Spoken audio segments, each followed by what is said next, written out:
If you could pay attention longer than a crackhead on TikTok, then this video is for you. Mr. Troy Aikman, you a motherfucking living legend. My motherfucking hero. You helped me get through 20 motherfucking years in prison. Dang. Dude's name was Cowboy. That's right. Like the Dallas Cowboys. Because while he served 20 years in a Louisiana prison for running dope across state lines from Texas all the way to Shreveport, the thing that helped him get through his time in the 80s and through the 90s was watching the Dallas Cowboys play football. You know what I mean? Dude repped on Emmitt Smith, Troy Aikman, you know what I mean? Jerry Jones, you know what I mean? Dude had 2 tattoos on his chest, stars, Dallas Cowboys. That's right. This dude was a savage gangster from Texas. I think it was from Houston. White dude, missing 2 front teeth like the other story I said. I don't know what it is with these white dudes missing front teeth, but these were dudes who get in fights all the time. And Cowboy, he was no exception. He wasn't no pushover. Dude scrapped like a wild coyote in a corner about his business. And after he served 20 years in prison for running that dope across them state lines, the only thing he could think about was going to a Dallas Cowboys game. And by the time he got out of prison in the late 90s, the Cowboys was terrible. They sucked. But wasn't nobody going to tell that to Cowboy because he might just bat him right in their mouth. Man, this is the story. So Cowboy was one of those dudes who did his time the way he lived. Wow. That's right. Some people go to prison like myself, and I try to lay low. You know, I did a little bit of gambling here and there, but nothing too crazy. You know what I mean? Stay away from the punks. Don't gamble. 2 things that can help you out in prison. Stay off the dope. You abide by those 3 rules, and you'll be all right. Now, if you go to prison and you think you're going to mess with those 3 things, gambling, dope, and punks, well, chances are you either a savage and you can handle your business so you can mess with those things and be involved in that, or you're weak and you playing a deadly game of Russian roulette and you're going to end up on the wrong side. But Cowboy, he was about that life. Like I said, he lived wild on the street. One of them dudes, man, was always fighting the police officers, always fighting the officers, scrapping, always on lockdown, in and out of the hole. You know what I mean? Like I said, he repped it the way he lived it. And he gambled on football. That's right, dude was on the tickets all the time. By the time I met him, he had already done like 12 years in prison. I touched down in prison in the mid-90s. Cowboy was about to get out. He was older than me. And I heard all kind of stories, but I witnessed it firsthand. By the time I got to prison, the Cowboys was on their way down. They had already rose to the top and fell to the bottom. You know what I mean? But they still had a lot of Dallas Cowboys fans. And if you know anything about Louisiana, if you're from the New Orleans area, you down for the New Orleans Saints. But if you're from up in Shreveport, you know what I mean, Monroe and all that, them dudes roll with the Dallas Cowboys a lot. It's not uncommon. Just because you're from Louisiana don't mean you're going to roll with the Saints.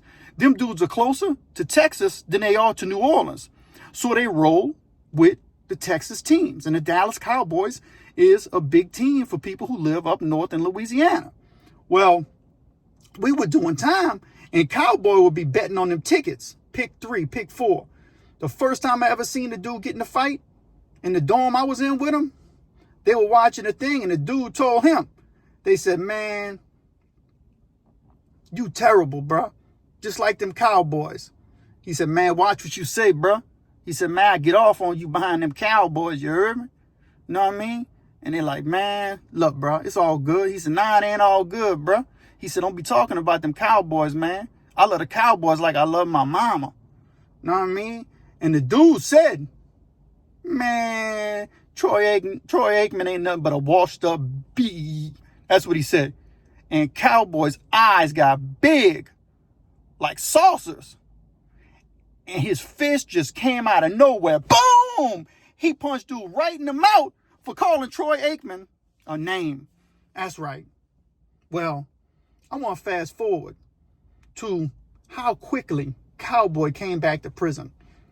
He eventually gets out. And the whole time that me and him are talking on the yard, he's telling me, man, I can't wait to get out of prison to get to go and watch a Dallas Cowboys game. That's my dream. So I'm like, are you going to be able to go to Texas? He said, yeah, because his charge is in Louisiana. Now, keep in mind, you can't cross state lines without permission from your probation and parole officer. So people are telling him, look, man, be cool, man. Don't come back. Well, like I said, Cowboy was a wild dude. And everybody kind of knew that he wasn't. He always said it. Look, I'm going back out there. He's going to flip and score again. He's going to move dope again. That's just what he did. That's what he knew. And he was going to do it. He wasn't going to change.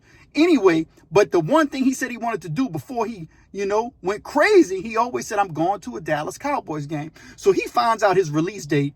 He's talking to his sister, who still lives over there in Texas. Well, come to find out, she tells him that Troy Aikman is going to be at this car dealership and he's going to be signing autographs.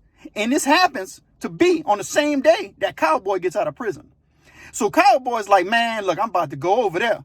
So he gets out of prison and he's telling the story. He comes back to prison. He's telling me the story. When he comes back, he didn't stay home. He was only home for like 6 months and he was back in prison. That's right. I told you he was going back to do his business. But anyway, he's back in prison. He's like, say, man, I finally got to meet my motherfucking idol, bro. I said, you got to meet him? He said, yeah, man, when I got out, I knew I couldn't cross state lines. He said, but man, wasn't nobody going to tell me I wasn't going to meet no mother after Troy Aikman. I said, you met Troy Aikman? He said, yeah, bro. He said, man, I stood up in that line, man. He said, I had me a football. He said, I got me a jersey. Man, he said, I had me that Sharpie marker. He said, I'm going to get Troy Aikman to sign this here stuff, yeah? And he said he had a sister with him. His sister brought him there. They waiting in line. He said, say, bro, Troy Aikman like a god, man. He said, man, they had kids, women, dudes with tats, man. Everybody was waiting in line to get that Troy Aikman autograph. He said, shoot, man. He said, more than I wanted his autograph, I want to look him in the eye and shake his motherfucking hand. I said, yeah, bro. He said, yeah. So he stood in line, waiting, one kid after the next. Hey, Mr. Troy Aikman. Oh, man, you're awesome. You're my idol, man. Thanks for winning all those Super Bowls. You know what I mean? Groupie girls getting up to him. Troy, I'm so glad I finally get to meet you. You know what I mean? Troy Aikman bodyguards have to keep him separate. You know what I mean? Because Troy Aikman don't want to get caught on the camera. You know what I mean? Putting his hand where it don't need to be because, stuff gets crazy. But anyway, finally, my boy Cowboy, he's next in line. Troy Aikman's sitting down. Troy Aikman looks at him and he looks at Troy Aikman. He said he hands his hand out to Troy Aikman to get his hand shook. And Troy Aikman shake his hand. He said, nah, Mr. Troy Aikman. He said, I sure appreciate if you stand the mother effing up and shook my hand like a mother effing man. He said, Troy Aikman kind of looked at him, looked at his bodyguards. His bodyguards looked at him. He said, man, he said, I just want to shake your hand while you're standing up. Troy Aikman gets up, stands up. They shake hands. He said he grips Troy Aikman's hand. He said, God dang. Mother effing Troy Aikman. He said, Mr. Aikman, he said, I'm a mother effing fan. Your biggest fan. He said, I did 20 mother effing years in prison. He said, Mr. Aikman, you don't know how many times your team and the Dallas Cowboys and you got me through bad mother effing days. He said, Mr. Aikman, you don't know how many dudes I had to bat in they D suckers because they called you a washed up B. He said, Troy Aikman looked at him and didn't know if he was going to smile or sit back down or what. You know what I mean? Troy Aikman probably never to this very day forgot the day that he met Cowboy, the dude from prison who shook his hand and told him he had to bat all kind of people in the mouth for calling him a washed up B. I said, man, you crazy, Cowboy. He said, yeah, bro. He said, I ain't never checked in with my probation or parole officer. He said, I ain't went one time, man. He said, I was down. He said, I made it to a Cowboys game. He said, I made it to one of them. He said, best motherfucking experience of my life. He said, I ain't never got to go back home now. He said, I live my dream. He said, I was with so many women, man, you can't even imagine. He said, I'm fulfilled. He said, I can spend the rest of my days up in here. You know what I mean? He wasn't on a new charge. He was just backing up his paper, And that's the story of Cowboy, dude all the way from Texas, doing time in Louisiana. Something I learned about them dudes from Texas, man. Them dudes from Texas, no matter if they Spanish, white, or black, all the dudes I met from Texas and Louisiana doing time, I can't ever say that I met one that was a coward. Every one of them dudes from Texas are about their business. They stood on business and fought. They got along well with dudes in Louisiana.